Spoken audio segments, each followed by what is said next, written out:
Like, there's a lot of... Most people in the industry are related. Yeah, that's crazy. Isn't that interesting? Bloodlines. Yeah. Think about it. Look at Wanye right now with his sons. Yeah. I still don't understand why he signed them to marry. I don't get it. The can't read. Real life.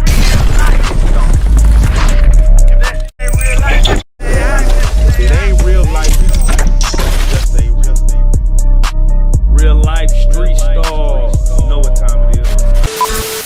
It's not becoming of our culture, of our people. But I'm going after our people. Do they sound like our people? Hey. Hey. They not like us. They not like us. They not like us. Hey. Hey. I don't know that. What? And Jack, let me ask, because you mentioned... I recognize the color, you know what I'm saying? But the spirit is all... You know, they selling melanin now. I heard you could bottle it up. Jack, you mentioned Erykah Badu, and you had said that you are related. Yeah. Faith is related. And you had mentioned that your relation, you know, kind of the family tree of it all. Just like Snoop is related to Brandy and yeah, Red I just Jack. saw Instagram posted a list of people who are related. I was like, oh, like there's a lot of... Most people in the industry are related. Yeah, that's crazy. Isn't that interesting?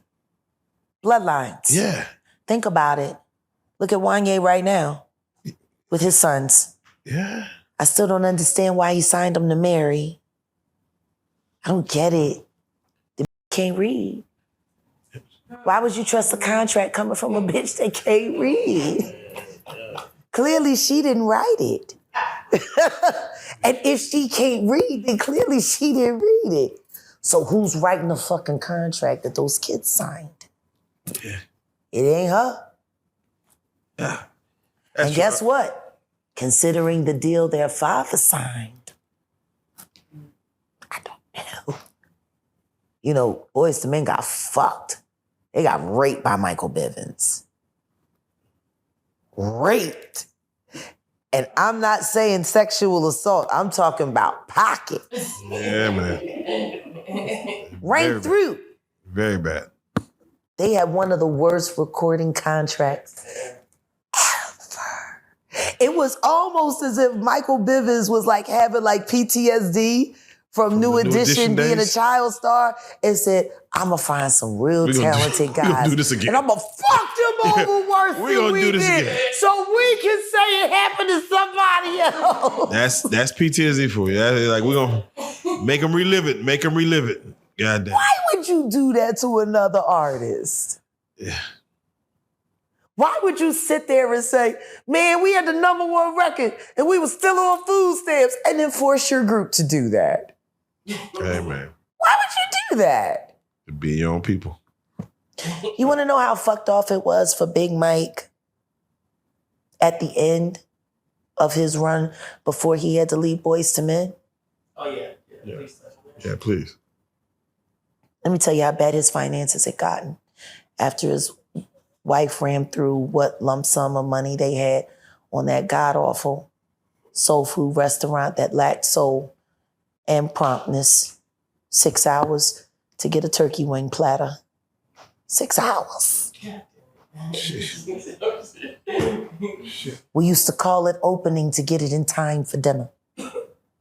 Get your order in as soon as they open if you want to have it by 6.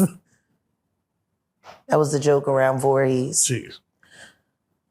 Jill bought their house. She got it cheap. It would have been a $750,000 home back then, but they were forced to knock $250,000 off the top because of the structural damage. Apparently, they weren't able to take care of that home. It was riddled with termites. He said the only thing holding it up was the paint. They needed the money. So Jill squeezed. And they sold that house for very much more than $400,000 less what it was worth. and they broke even. So, Is it the way you hate me, baby? That was my cousin Alma that sang that. oh, Yeah. oh. The apple don't fall far. Oh, you don't want to diss me. The apple don't fall far. You don't want to diss me. Jack. I know you. Bitch. Wait a second. Did you hear what I just said? Michael Bivins fucked over Boys to Men. And when Big Mike got sick, apparently there wasn't enough money available to help them through their hard times.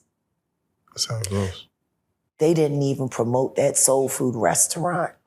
Damn. I mean, I can understand why it was some nigga shit, but maybe if they had got some real help, maybe they could have hired somebody to come in and help manage it.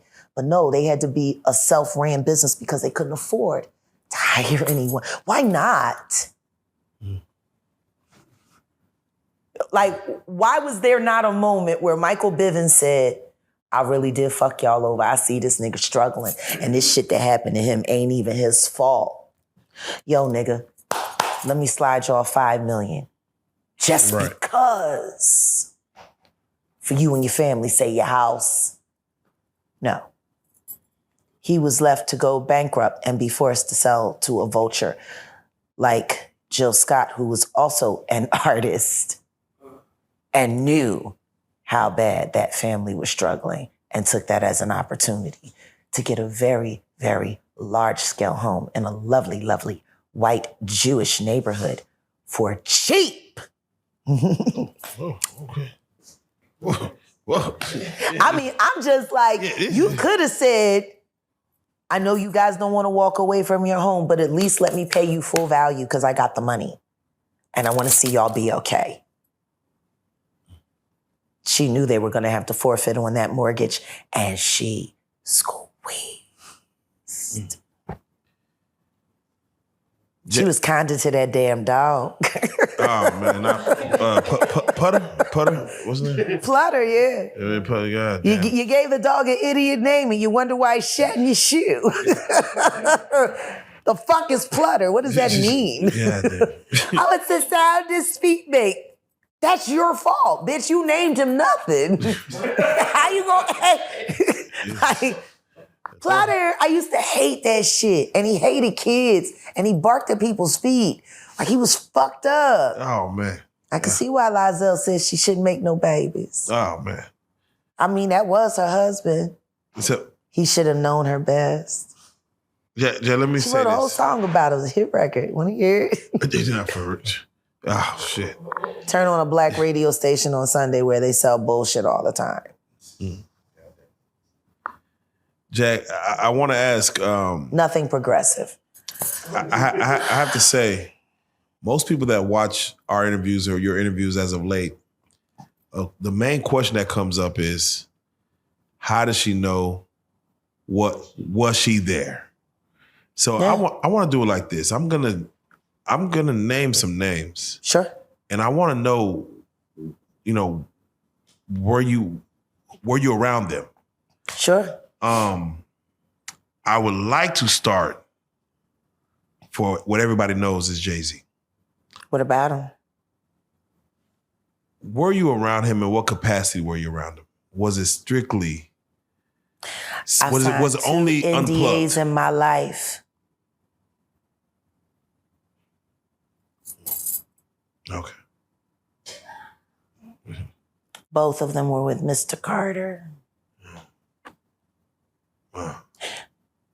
Ask me what you want to know and I'll answer what I can. Let's just start with the base level. Business, personal. Both. Both. And spiritual. And spiritual. And spiritual. Okay. We believe in the same power. We don't believe in appropriating it the same way. Can I ask you this? For you, did you take did you find joy in the business or pleasure? And when you answer that, I'm going to flip it on him. Do you feel he found joy in the business or pleasure part of that?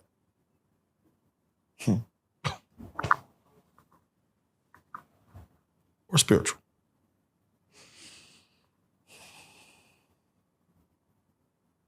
He is the most shameful thing I've ever done. There is nothing that I experienced with that person that has not inspired shame except for Unplugged. That was the purest moment. For me, it was all done in love for music, love for all that was there, love for the culture. I hate the fact that we did it all for a culture vulture. For someone who never truly had the capacity to appreciate that moment in time, to steal it from the masses, to hide it, to cloak it. I put it up on Philadelphia last year when we launched.